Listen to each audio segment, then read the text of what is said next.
So ayan, nabuksan na natin. Ito yung kanyang remote. Ayan. Wala siyang kasamang battery ata. Ayan yung strap. Yung parang bagpag. Pwede niya siyang gawing saklayan to sa speaker. Ito yung saklayan niya ng speaker. Ito naman yung charger. Ito.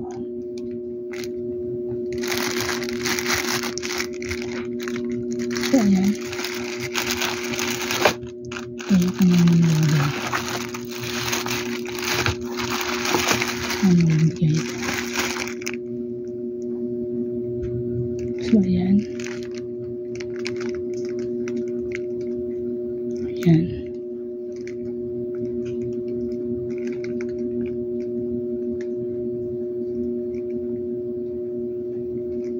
Pwede itong basahin yun ninyo. Pwede nyo itong basahin tapos i-post. Ayan. Kung anong ibig sabihin yan. Tapos yan. Para mabasa ninyo. So ayan. So tatlo yung pins. Isa. Dalawa. Isa. Ilaw.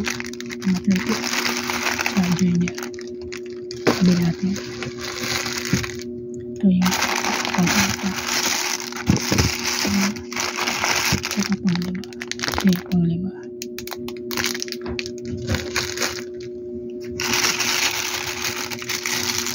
Ito yung pang-apat. Tingnan natin. Wala siyang bata na nakasama. So ayan. Ito pang mic. Ayan lang.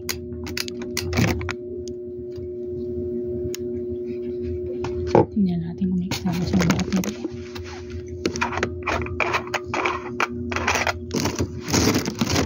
Wala siyang kasamang battery.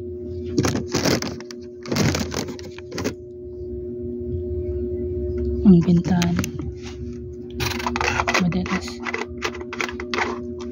madalas ang bentahan nito sa online nasa 2,400 to 2,600 2,400 to 2,600 ito.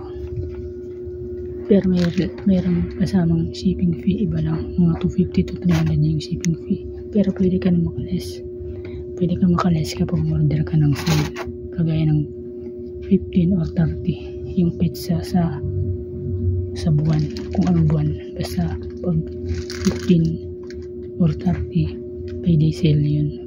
Payday sale, mayroon silang tinatawag na payday sale. Ito naman pala yung pang-anim. So ayan, pang-anim pala yung USB. Bali 6 yung freebies niya. Napansin ko meron siyang crack. Sana wala siyang damage. Patay. Oh, styrofoam may crack tala. Ang ganda lang. Parang nakakaba. Katulad siya ng una kong nabili. Ito yung tsura niya kapag nakabalot. Tingnan natin.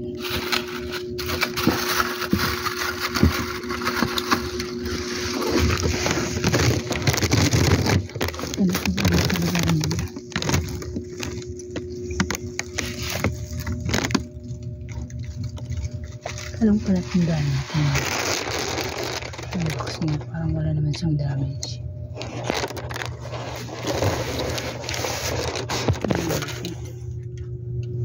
Okay naman. Yupi. Diba? Yan yung yupi niya. So wala siyang basa.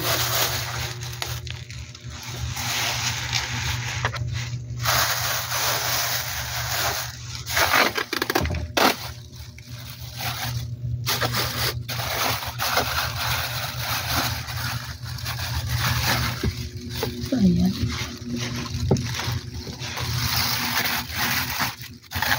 Ito.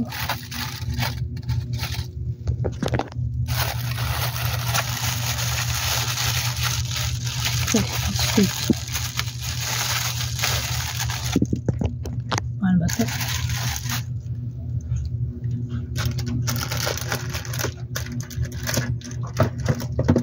So, ayan.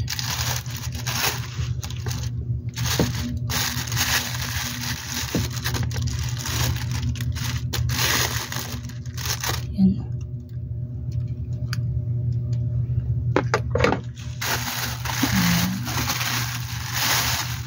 Wala.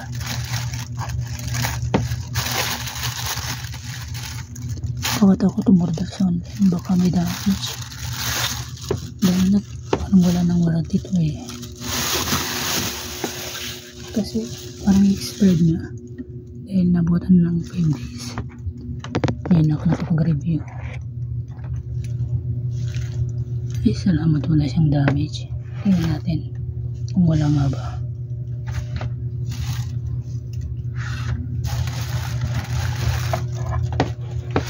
Ayan. Pindutin natin ito yung on. Ito nga pala yung kanyang terrible volume, base volume, make volume,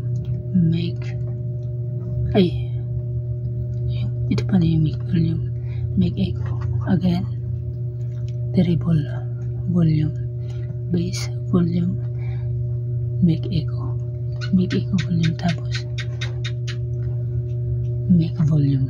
Tapos ito yung salpakan ng charger, and then ito yung kanyang negative positive kapag gagamit kayo ng mag-charge. Mag-charge kayo gamit ang 12 volts. Ito yung pula positive, ito yung itim negative. Ito naman yung kanyang aux ata. So ayan, audio. Ito yung kanyang light. Ito yung kanyang on and off. Ito naman yung music volume, yung audio. Ito again, music volume, yung kanyang audio sound. Yung tunog ng video or music. Pag volume ganito. Yan. Dapat kapag nag-volume kayo, ganito lang, hindi sasagad. Parang nasa 75% ng or 80, ganyan lang. Tatantan nyo, huwag nyo isagad. Ganyan lang.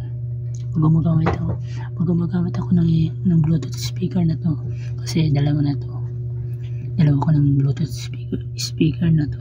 Pag gumagamit ako, nakaganyan lang yung volume. Hindi sagad. Kaganyan. Minsan ganyan. Ganyan lang. Hindi siya sobrang hina. Sakto lang na malakas. Pero pag volume to, malakas talaga siya. Pang outdoor or pwede siya pang labas. Yung indoor kasi hindi siya masyado abot sa labas ng bahay. Parang pang loob lang siya. Yung outdoor, mas malakas siya. As in, pang party. Para tong JBL na kayang umabot ng 6 hours yung kanyang battery life. Yan. So, iwan natin. Ito. Magana naman siya. Baka mag-ingay siya ng Bluetooth. May natutulog gabi na kasi. So, yan. Iwan natin yung light. Check natin kung gumagana. Okay naman. Again. Ayan. Off natin. Ito yung kanyang pag-on. Yung kanyang speaker. Yung light naka-off. So, ayan. Tingnan natin ulit kung may damage.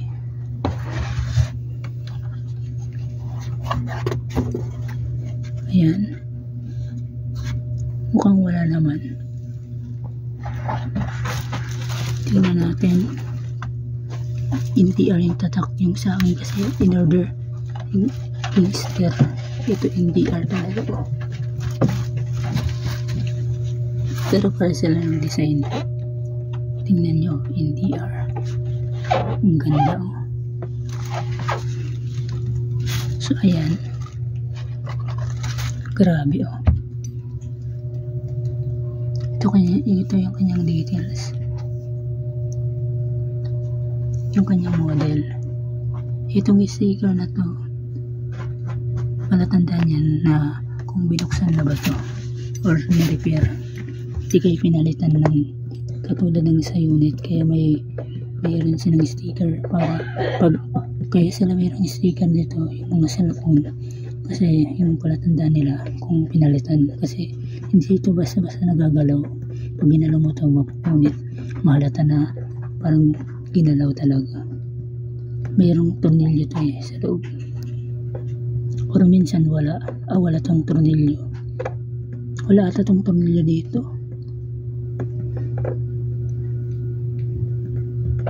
Ito yung kanyang warranty ata. Yung sa cellphone nasa gilid para siyang hindi siya magagalaw yung kanyang LCD. Pag matanggal niyan kahit hindi sinasadya, wala na yung warranty. So yun yung kanyang purpose. Okay naman siya, wala siyang damage. Kaingay yung aso. Okay naman siya, wala siyang damage. Tingnan natin yung ibang angulo. Baka may sira Wala, parang dito parang may sira ata konti. Kanyang dito parang may yupi konti lang naman. Nga ba? Para siyang nabagsak. Yan dito para siyang may yupi. Yung kanyang materials okay naman, hindi naman siya sobrang makapal, sakto lang. Parang I think yung kapal nito kasing kapal lang ng 5 na silver, or halos kasing kapal lang ng 20 pesos na barya. Yan, siguro may yung kapal niya kasing ganito. Asan ba yun? Yung kapal niya ganito ata, ganyan yata.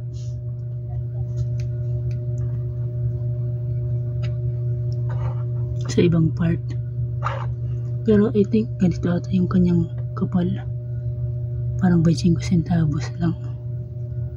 Medyo manipis dito sa part na to, pero dito I think mas makapal pa siya ng konti. Mas makapal pa siya ng konti, parang ganito na, parang nasano pa siya, solido yung dito niya kasi sensitibo yung kanyang dito. Okay naman siya guys. Ang haba na ng video ko Ayan ang kanyang tsura. I-on natin ulit yung backlight. Ito naman. So ayan, again, ayan. So ayan, i-off na natin yung light. So ayan, okay na ba? Testing ulit. So ayan, so yun lang. Wala naman siyang damage. Tingnan natin, baka wala tayong napansin. So ayan, sa kanyang puwetan wala naman. Dito wala naman siyang damage. Wala naman na ako nakikita. Tapos yan, yung iba kasi dito di kayo dito umanganga, may siwang. Kasi swerte ka kung order ka ng Bluetooth speaker sa online mo. Kunti lang yung yung nag-order ng may damage. Sabihin natin 20 katao ang nagkakaroon ng damage sa Bluetooth speaker or sa flat screen na TV. Umaabot lang ng 3, konti lang, hanggang 5. Pero hindi naman kasalanan ni courier. Minsan ang may kasalanan yung nag-open ng item. Tapos, kunwari sasabihin nila na may damage dumating. Minsan din si courier ang may kasalanan. So yun. Okay naman siya guys. Yun lang muna guys. Ito nga pala yung vlogger na ito. Yung itsura na ang vlogger. Ito nga pala ako. Yung itsura ko. Proof na ako to. Baka sa YouTube sabihin na copyright. Hindi ako yung may-ari. Kita ba ako? Ayun na. Yun lang muna guys. Bye bye. See you in my next video vlog.